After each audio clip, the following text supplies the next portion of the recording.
So the first heat is now lining up on the grid, and as we look at who's in there, heat number one, it will be Jeffrey Ruffin that starts from pole position. He has been the most successful driver we've had in the EuroNASCAR Esports Series so far. 3 wins he has claimed so far, each one of those coming in a heat. He's got Ulysse Delceau lining up alongside him. The championship leader, Lasse Sorensen for DF1 Racing, lines up in the number 66 on row number 2, and row number 3, alongside him on row number 2 is number 342, which is Alex Fontana. The third row of the grid sees number 53 line up on the inside of the 53 third row of the grid. That is Poveda alongside car number 105, which is Marion Kremers. The fourth row of the grid is going to be number 118, which is Vittorio Guerrelli alongside Lorenzo Marcucci. And we can see a bit of shuffling as they head off the start-finish line. It just sort of affects the order of the heat. But either way, Andre, we've got some quick drivers in this one. We've seen some fantastic stuff done by Jeffrey Ruffin so far this season, with those 3 wins having come over the course of the races that we've been involved with. The championship leaders in this one as well, Lasse Sorensen, who might not have claimed a win other than the consolation race, but as ever, he's gone well. Yeah, so I think Jeffrey Ruffin is one of those guys who is going to be in the victory lane very soon. He's very competitive. He has consistency on his side. He's very fast. So I think we have to keep an eye on this guy. He has his home race now at Circuit Park Zandvoort, his virtual home race. So maybe a little bit more extra motivation today here at Zandvoort. So take an eye on the 307 of Jeffrey Ruffin. Also, Ulysse Delceau has a good development in the virtual world. And then, of course, the championship leader, Lasse Sorensen. No win today, but until today, but I think he's very fast. He's able to win one of those EuroNASCAR Esports Series races.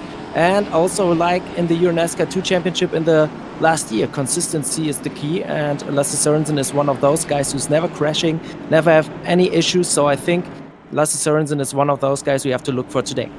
Okay, apologies, there was a slight technical issue as we were trying to run a video, and that's why we're a little bit late, so just getting onto the rolling lap. If you weren't familiar, then the cars are numbered in a particular way. So cars numbered 0 to 99 are for EuroNASCAR Pro drivers. That was what used to be called Elite 1, so that's for the professional drivers at the highest level of European NASCAR racing. Cars numbered 100 to 199 is for EuroNASCAR 2 drivers, so that was previously called Elite 2, and that's for the young and for the amateur drivers. Cars number 200 to 299 are for EuroNASCAR Club Challenge drivers. That was previously called Elite Club, and that's the sort of regularity test that happens over, not every, but some of the weekends in the EuroNASCAR. Cars numbered in the 300, so 300 to 399 are for EuroNASCAR team members, and if the car starts with a 400, that's a EuroNASCAR circuit that have entered a car, or a guest, or somebody from the Team FJ All-Stars. And as you can see in this heat, we do have car number 420 out, which is Gabriela Gilcava, who is representing the Autodrome Most car, and is going to hope that she can maybe gain a couple of places, because of course it's only the top 10 from this one that will automatically go through to the main race, which of course has the championship points attached to it. If you're outside of the top 10, doesn't mean that you're done for the night. It just means that you've got to drop into the last chance qualifiers race and then try and finish inside the top 6 in that.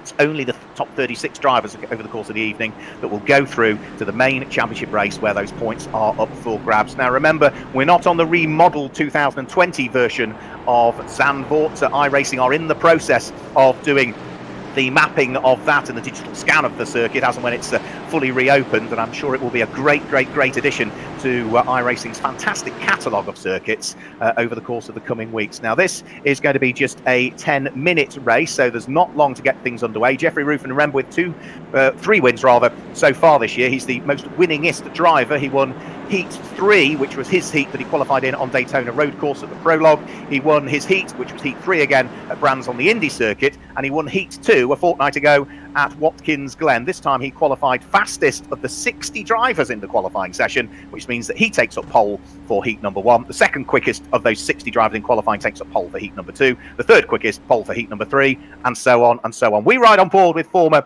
EuroNASCAR 2 champion Ulysse Delceau, but it's a good start from Jeffrey Ruffin as we get the evening underway here at Zandvoort. The cars pile up in one great big pack of cars up towards Tarzan for the first time. The first of the banked right-handers where they work their way through. Ulysse Delso trying to hang it out round the outside at Tarzan, up towards Gerlach box, which is turn number 2 here, which has a slight left kink before you then turn in towards the right-hander. Very technical part of the circuit, this, as they then head up towards Hungerholz box and then start to build the speeds now round through Hunsrug and then start to head up towards Rob Stollermacher as the speeds build through the sweeping left and right corners. Out front, Jeffrey Rufen leads the race. Ulysse Delso sitting there in second position. Lasse Sorensen, though, right behind him at the wheel of the DF1 Chevy. Lasse, remember, is the championship leader and will be hoping they can really apply the pressure to the Frenchman. Both of them, of course, having formerly claimed championships in EuroNASCAR 2. Sorensen, the reigning champion. Ulysse Delso, champion from a year or so prior. Good start, though, from everybody, Andre. Nice and neat and tidy. We've tended to see that in the heats, haven't we? People just want to make sure they get round the first couple of corners, finish the heat in a reasonable position, and then hopefully automatically qualify into the main championship race. Yeah, that's right. In the heats, we saw very calm starts, very easy starts without any big crashing. And I think it's because they all know I need to get into the top 10. It doesn't matter if you win the race or get into the 8th spot, for example. It's all about advancing to the main race. But in the main race, we saw some very big carnage last time at Watkins Glen, the big one with more than 20 cars, I think, involved. You can check it on the EuroNASCAR YouTube channel. We have some spectacular footage of this crash. And yeah, but I think not being in trouble, staying out of trouble is the key to being successful in those heats and then building up the momentum to get into the top 10. And we see already a very nice three-way battle at front with Jeffrey Rufen, then Ulysse Delso, who's under pressure by Lasse Sorensen, who's really, really fast. I think he could be a little bit faster than Ulysse Delso right now, but let's see if he is able to overtake. I said it before, Zandvoort is not the track where you find an easy spot to overtake, I think. It's not easy at all. We did see a brief spin for Chris Lehman, who is the marketing and driver representative for Marco Steep Motorsport, joining us for this race here. So he has sort of now dropped down into 17th position. There must have been a problem also for both Advait Jodar and Thomas Ferrando, because Advait's in the pits and Thomas showing as being out of the race at the moment. So there has been a couple of little things happen. The top 3, though, still together. Jeffrey Rufen at his home circuit, looking to try and pull away, particularly as Ulysse Delso will be watching his mirrors a little bit. The two Chevys busy fighting away at the moment. Jeffrey Rufen is in the Ford that leads. Where's the lead Toyota? It's Aurélien Dillier, who's down in, what's that going to be, 10th position at the moment. Is the leading Toyota that we have in the field, but what a battle it is for second and third position. Ulysse Delso trying to hang on to it, just 22 years of age. Ulysse Delso, he was the EuroNASCAR 2 champion back in 2018. He announced he'd be doing both EuroNASCAR 2 and EuroNASCAR Pro this year, so when we get racing underway, he's going to be a very, very busy chap. There is Marin Kremers as well, as we then look back towards Francisco Garisto, car number 142, Francisco Garisto, who is a driver we've seen coming through the all-important recruitment program for EuroNASCAR, and he is looking to try and see whether he can gain a place here, Garisto. He's got Max Palumbo right ahead of him. As for second position now, Lasse Sorensen picks up the curb on the apex to try and get a run on Ulysse Delso, but Ulysse having none of it as they continue to build the speeds, heading around through Rob Slottermacher, and then heading up towards Suralac, the long sweeping right-hander, and then from there it's onto the brakes and in towards the right-hander at Masters Corner, which is where they're heading now, nicely grabbing the apex. Ulysse Delso looking back from his second place car at Lasse Sorensen. The two Chevys still absolutely together, round through turn 9 up towards turn number 10, which is the left-hander, and then from there the speeds build again, but there is an overtaking opportunity at the end of this straight that's coming up. Hans Erst Corner is a sort of a right, tight right-hander followed by a longer left-hander, and that could be the opportunity for Lasse Sorensen, but he's just not close enough. Marin Kremers going through in 6th position, looking to try and apply a little bit of pressure to the car that sits directly ahead of him. That's car number 413, which is Antonio Ortiz, the telemetry engineer representing Circuit Ricardo Tormo. Showing a different name on the graphic, but without question that is the car of Antonio Ortiz. There we go. So through he goes, and going really, really well. I've got to say, it's somebody I don't know huge amounts about, Andre. I know he is the telemetry engineer at Circuit of Valencia, so he spends a lot of time on the race school there, teaching people about how to read the telemetry, how to improve their driving. But certainly here, in his first outing in the EuroNASCAR E-Series, going rather well. Yeah, right. I think he has one advantage, to know all those daters and how to interpret them. I think this is also an advantage to go into the sim racing world. You know, in iRacing you have the opportunity to read all those telemetry data, put it into different programs, analyze them, and so on. So you can see where do you accelerate, where are your braking points, and stuff like that. You can do anything on those iRacing platform stuff when you have the right program. And yep. I think it's worth mentioning all the cars are on a standard setup, so he can't tweak the setup based on that telemetry, but he can understand where he's getting things right and how he can improve. Yeah, that's right. It's all about the driving style. Where can I brake a little bit later? Where can I accelerate a little bit earlier and stuff like that to improve lap by lap? And I think knowing all about those telemetry data and how to read them is an advantage in the virtual world, in my opinion. Let's see how we can manage this stuff in the heat right now, but I think this battle on the second place, I still have it on my screen right now. It's tremendous. I have to be honest. I cannot get my eyes from it. Lasse Sørensen versus Elise Delsau. It's just tremendous. Great racing what we see there. Yeah, of course, you're watching the stream, which has a very, very slight delay. I'm in game and therefore absolutely live in terms of the pictures that will go out. What a battle it is. You're absolutely right, though, for the lead of the race. Ulisse Delsau doing a fantastic job of holding off the reigning EuroNASCAR 2 champion, Lasse Sørensen, who is going to step up to EuroNASCAR Pro this year. He'll certainly be one to watch. Say he has only claimed one win. That was the last chance race at Brands Hatch on the Indy circuit where he started. It would have been 31st position, I think, he started, and came through in the main race to finish 5th, I think it was, if memory serves me correctly. So he really did pick his way through in the main race and scored a raft of championship points when it was looking as though he might have a poor night. And that's why he leads the championship coming into this one. He's made the best of a bad job, particularly at Brands Hatch.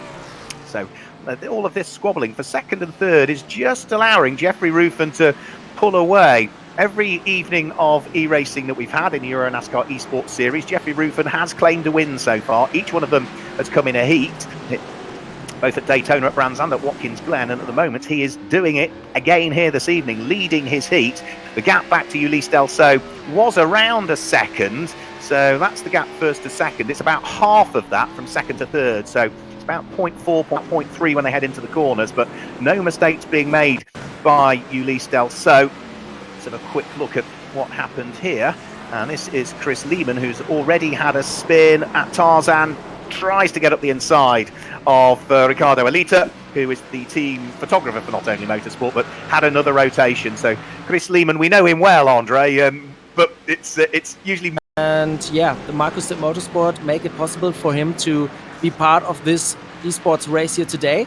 So the teams are taking this series very seriously, like Marcus Stitt Motorsport took a look, okay, where can we get another driver involved? And with Chris Lehman, who also raced for fun in karting and stuff like that before, they said, okay, let's put them into the virtual cockpit of our team.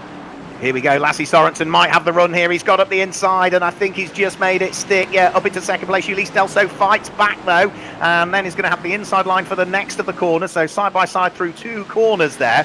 And who's going to come out on top? I think Ulisse Delsau might just hang on to it here, but Sørensen has a better run on him by the look of things as they head up towards the next right-hander, and somehow Ulisse Delsau has hung on to the position by the look of things. So through Hans Erkbach they go.